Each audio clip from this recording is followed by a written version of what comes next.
ఉన్న బంగారాన్ని విడిపించి ఆ రోజు ఆన్లైన్ రేటుకే మేము కొంటాం. Sharma gold company.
నేపాల్లో భారీ భూకంపం సంభవించింది. హిమాలయాల రీజియన్ పరిధిలోని లోబుచే ప్రాంతం కేంద్రంగా ఈ భూకంపం సంభవించింది. దీని తీవ్రత భారత్లోనూ కనిపించింది. నేపాల్కు సరిహద్దు రాష్ట్రాలైన పశ్చిమ బెంగాల్, సిక్కిం, అస్సాం, బీహార్లతో పాటు దేశ రాజధాని ఢిల్లీలోనూ ప్రకంపనలు నమోదయ్యాయి. భూకంపం కారణంగా ఇప్పటి వరకు టిబెట్లో 32 మంది ప్రాణాలు కోల్పోయారని అధికారులు తెలిపారు.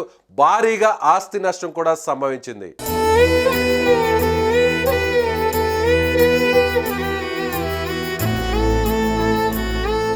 రిక్టర్ స్కేలుపై 7.1గా దీని తీవ్రత నమోదైంది. బీహార్లోని భూ ప్రకంపనలకు ప్రజలు ఇళ్లు, అపార్ట్మెంట్ల నుంచి భయంతో బయటకు పరుగులు తీశారు. భారత కాలమానం ప్రకారం ఈ తెల్లవారుజామున 6:35 భూకంపం సంభవించినట్లు యునైటెడ్ స్టేట్స్ జియాలజికల్ సర్వే వెల్లడించింది. లొబుచేకు ఈశాన్య దిశగా 93 కిలోమీటర్ల దూరంలో ఉన్న ప్రాంతాన్ని భూకంపం కేంద్రంగా గుర్తించారు.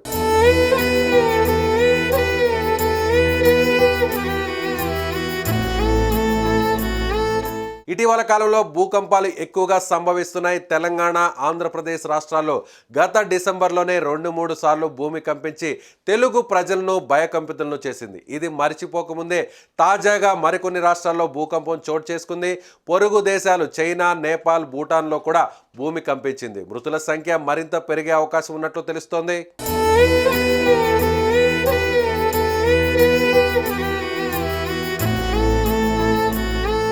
చైనాలోని పర్వత ప్రాంతాల్లో ఇవాళ ఉదయం 6:35 భూమి కంపించింది. రిక్టర్ స్కేల్పై భూకంపం తీవ్రత 7.1గా ఉంది. చైనాలో భూకంపం తీవ్రత ఎక్కువగా ఉండడంతో ఆస్తి నష్టమే కాదు, ప్రాణ నష్టం కూడా సంభవించింది. మిగతా దేశాల్లో కేవలం భూమి కంపించింది, ఎలాంటి ప్రాణ నష్టం జరగలేదు. టిబెట్లో రెండో అతిపెద్ద నగరమైన పిజాంగ్లో 10 కిలోమీటర్ల లోతులో భూకంపం కేంద్రంగా ఉన్నట్లు నేషనల్ సెంటర్ ఫర్ సిస్మోలజీ తెలిపింది. అనంతరం పిజాంగ్ ప్రాంతంలోనే మరో 2 సార్లు భూమి కంపించిందని, వాటి తీవ్రత రిక్టర్ స్కేల్పై 4.7, 4.9గా నమోదైందని వెల్లడించింది.